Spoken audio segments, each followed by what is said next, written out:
Hello students, welcome to smart math online classes. Students, आज मैं आपको सब सीक्वेंस से रिलेटेड एक और थ्योरम करवाने जा रही हूँ। सबसे पहले थ्योरम की स्टेटमेंट देखेंगे कि स्टेटमेंट क्या कहती है। If a sequence N diverges to positive infinity और minus infinity, then every subsequence of N also diverges to infinity और पॉजिटिव इन्फिनिटी और नेगेटिव इन्फिनिटी रिस्पेक्टिवली। कहते हैं अगर तो कोई भी सीक्वेंस एन है, कोई भी सीक्वेंस एन है, वो पॉजिटिव इन्फिनिटी या माइनस इन्फिनिटी को डिवर्ज करे, तो जो उसकी सब सीक्वेंस भी होती है, उस एन सीक्वेंस की जो भी सब सीक्वेंस होगी वो भी किसको डिवर्ज करेगी? पॉजिटिव इन्फिनिटी और नेगेटिव इन्फिनिटी को। स्टूडेंट्स, मतलब वो क्या कहना चाहता है, इसके दो केस बनेंगे। केस वन में क्या कहता है, अगर एस एन मान लो पॉजिटिव इन्फिनिटी को डिवर्ज करता है, तो उसकी एस एन के मान लो कोई सब सीक्वेंस है, तो वो भी किसको डिवर्ज करेगी? पॉजिटिव इन्फिनिटी को। इसका केस टू क्या बनेगा? इसका केस टू बनेगा अगर S N minus negative infinity को डिवर्ज करता है, तो जो उसकी सब सीक्वेंस है एस एन की, कोई भी उसकी सब सीक्वेंस है, वो भी नेगेटिव इन्फिनिटी को डिवर्ज करेगी। मतलब मेरे को दिया क्या होगा, केस वन में एक सीक्वेंस है एस एन जो पॉजिटिव इन्फिनिटी को डिवर्ज करती है, और मैंने क्या प्रूव करना होगा केस वन में कि जो उसकी सब सीक्वेंस है एस एन के, वो भी पॉजिटिव इन्फिनिटी को डिवर्ज करे। केस टू में मैंने क्या प्रूव करना है, अगर एस एन कोई सीक्वेंस है जो माइनस इन्फिनिटी को डिवर्ज करती है, तो उसकी सब सीक्वेंस भी माइनस इन्फिनिटी को डिवर्ज करें। तो इसका मतलब पहले मेरे को पता होना चाहिए कि एक सीक्वेंस एस एन किसी पॉजिटिव इन्फिनिटी को कब डिवर्ज करती है। इसी तरह मेरे को ये भी पता होना चाहिए एक sequence S N negative infinity को कब डिवर्ज करती है।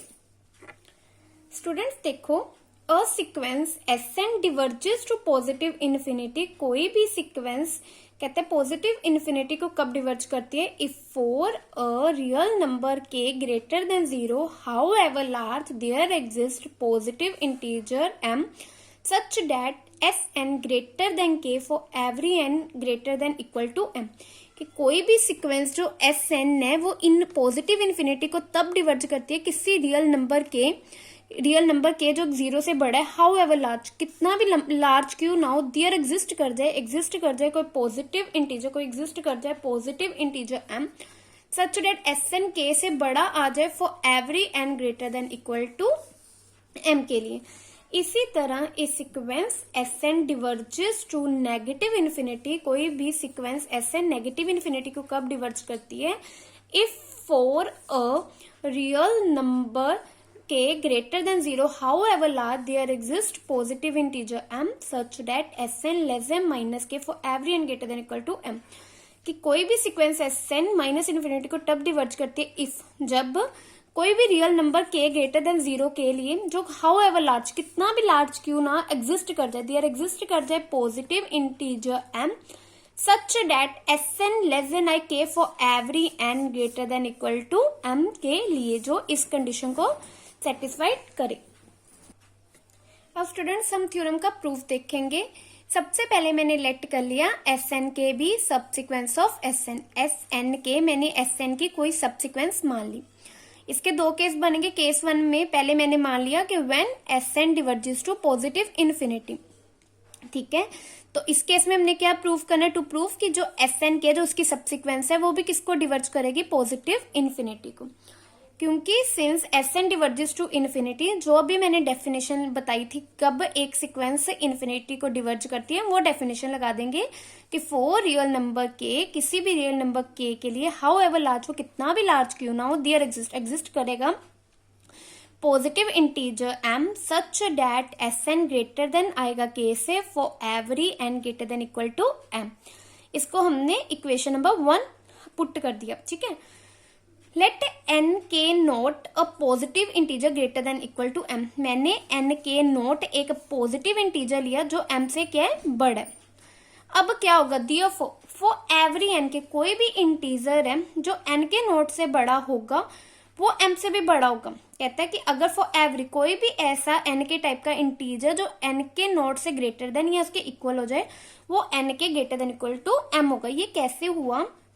क्योंकि एन के greater than equal to N के नोट, और आगे एन के नोट मैंने किससे ग्रेटर देन इक्वल टू लिए, एम से। तो मतलब ये क्या हो गया, ये चीज होगी, ये चीज यहां से निकल के आई, एन के greater than equal to M. ठीक है स्टूडेंट्स, ये देखो, क्योंकि एन के naught greater than equal to N के नॉट, एन के नॉट आगे किससे बड़ा था, एम से, तो इसका मतलब एन के भी ग्रेटर देन इक्वल टू क्या आ गया, एम। स्टूडेंट्स अब मेरे पास क्या निकल के आया था, फॉर एवरी एन के greater than equal to N के नॉट, एन के भी किससे ग्रेटर देन इक्वल टू होगा, एम से।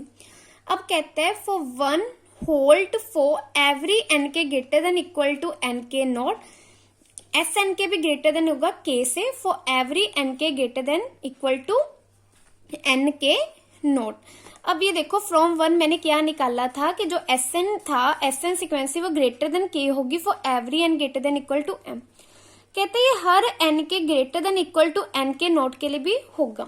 ये देखो ये कैसे होगा, क्योंकि वन में मैंने क्या निकाला था कि एस एन ग्रेटर देन है के से फॉर एवरी, वो हर एन से जो greater than equal to M है, कि एस एन के से बड़ा है फॉर उस हर एन के लिए जो ग्रेटर देन एम है। अब मेरे पास एन के क्या है, greater than equal to M है, इसका मतलब ये चीज मतलब उस हर एन के लिए ये चीज ट्रू है जो एम से बड़ी है, एन के एम से बड़ा है उसके इक्वल आ रहा है, इसका मतलब ये चीज उसके लिए भी ट्रू होगी, एस एन के ग्रेटर देन के होगा फॉर एवरी एन के greater than equal to M के लिए भी होगा। अब आगे देखो, अब हमारे पास क्या है, अब मेरे पास जो एन के नोट है, एन के greater than equal to N के नॉट, और एन के नॉट आगे एम से भी बड़ा है, तो मतलब ये वाली चीज है, जो ये चीज है मतलब एस एन के ग्रेटर देन होगा के से, ग्रेटर देन होगा के से फॉर एवरी, फॉर हर उस एन के नॉट के लिए जो ग्रेटर देन है, एन के लिए जो एन के नोट से ग्रेटर देन है। क्यों, क्योंकि एन के नोट एम से भी बड़ा है, तो इससे ये वाला रिजल्ट निकल के आया मेरे पास। ठीक है, इसका मतलब दियो फॉर रियल नंबर के, एक रियल नंबर के हाउ एवर लार्ज, जो जितना भी लार्ज था देयर एग्जिस्ट कर गया मेरे पास positive integer n naught such that s N के ग्रेटर देन हो गया के से फॉर एवरी एन के greater than equal to N के नॉट। तो इसका मतलब इसने डिवर्जेस वाली कंडीशन को सेटिस्फाइड कर दिया, इसका मतलब एस एन के डिवर्ज कर गया पॉजिटिव इन्फिनिटी को। अब स्टूडेंट्स केस 2 में हम क्या करेंगे, केस 2 में हम लेके चलेंगे when s N diverges to negative infinity. अब इस केस में क्या टू प्रूफ करेंगे, एस एन के जो एस एन की सबसिक्वेंस मानी है वो भी किसको डिवर्ज करेगी, माइनस इन्फिनिटी को। तो मैंने क्योंकि कहते हैं since s N diverges to negative infinity, तो हम वही डिवर्जेस वाली डेफिनेशन लगा देंगे कि कब एस एन क्योंकि नेगेटिव इन्फिनिटी को डिवर्ज करता है, तो फॉर रियल नंबर के however large there exist करेगा positive integer M such that S N less than होगा माइनस के से for every N greater than equal to M. इसको इक्वेशन नंबर 2 मार्क कर दो। ये सिंपल जो मैंने कब एक सीक्वेंस नेगेटिव इन्फिनिटी को डिवर्ज करती है वो सिंपल जस्ट डेफिनेशन लगाई। अब मैंने लेट कर लिया एन के वन पॉजिटिव इंटीजर जो ग्रेटर देन है एम से। अब कहते हैं फॉर एवरी एन के greater than equal to N के वन देयर क्या इंप्लाइज करता है कि एन के भी ग्रेटर देन इक्वल टू होगा एम से। ये कैसे होगा ये देख लो, क्योंकि एन के वन मैंने एम से बढ़ा लिया, ठीक है, एन के वन मैंने एम से बढ़ा लिया। अब अगर मैं लेके चलती हूँ कि एन के वन से भी बड़ा है, तो एन के वन आगे एम से बड़ा, तो मतलब ये चीज क्या हो गई, ये चीज क्या इंप्लाई करेगी कि एन के भी ग्रेटर देन इक्वल टू का एम। ठीक है स्टूडेंट्स, फिर उसके बाद कहते हैं जो इक्वेशन सेकंड होल्ड करेगी फॉर एवरी एन के greater than equal to N के वन, मतलब ये जो इक्वेशन 2 है वो हर एन के लिए होल्ड करेगी जो एन के वन से ग्रेटर देन है, मतलब इक्वेशन 2 एन के लिए भी होल्ड करेगी। ये कैसे करेगी, क्योंकि इक्वेशन 2 में मेरे पास देखो क्या है, S N less than M minus के से for every N greater than equal to M, मतलब एस एन के लेस देन एम माइनस के से उस हर एन के लिए जो एम या एम से बड़ा है। तो अब मेरे पास एन के क्या है, एन के मेरे पास greater than equal to M है, मतलब ये वाली चीज एन के लिए भी होल्ड करेगी। एस एन के भी लेस देन होगा माइनस के for every N greater than equal to for every N के greater than equal to M. अब देख लो कि एन के ग्रेटर देन है एन के नोड से और एन के नोड आगे एम से बड़ा है, तो मतलब ये चीज इसके लिए भी ट्रू होगी। तो ये चीज मतलब कि इक्वेशन 2 उस एन के लिए भी होल्ड करेगी जो एन के 1 से बड़ा है। तो इसका मतलब एस एन के मेरे पास लेस देन आ गया माइनस के फॉर एवरी एन के greater than equal to N के 1। इसका मतलब फॉर रियल नंबर के, किसी रियल नंबर के हाउ एवर लार्ज, जो लार्ज था देयर एग्जिस्ट कर गया पॉजिटिव इंटीजर एन के 1 सच दैट एस एन के लेस देन आ गया माइनस के फॉर एवरी एन के greater than equal to N के 1 सच दैट, ये किस कंडीशन को होल्ड कर गया, डिवर्जेस वाली। तो इसका मतलब एस एन के डिवर्जेस कर गया माइनस इन्फिनिटी को। दोनों केस में मैंने प्रूव कर दिया कि जब सिक्वेंस पॉजिटिव इन्फिनिटी को डिवर्ज करी थी तो उसके सब सिक्वेंस भी पॉजिटिव इन्फिनिटी को डिवर्ज करी थी। सेकंड केस में मैंने प्रूव कर दिया कि जब sequence S N negative infinity को डिवर्ज करी उसकी सब सिक्वेंस भी नेगेटिव इन्फिनिटी को डिवर्ज करी, तो हैंस प्रूफ ये हमारा सोल्यूशन था। Thank you students. For more videos please like and subscribe my channel. Thank you.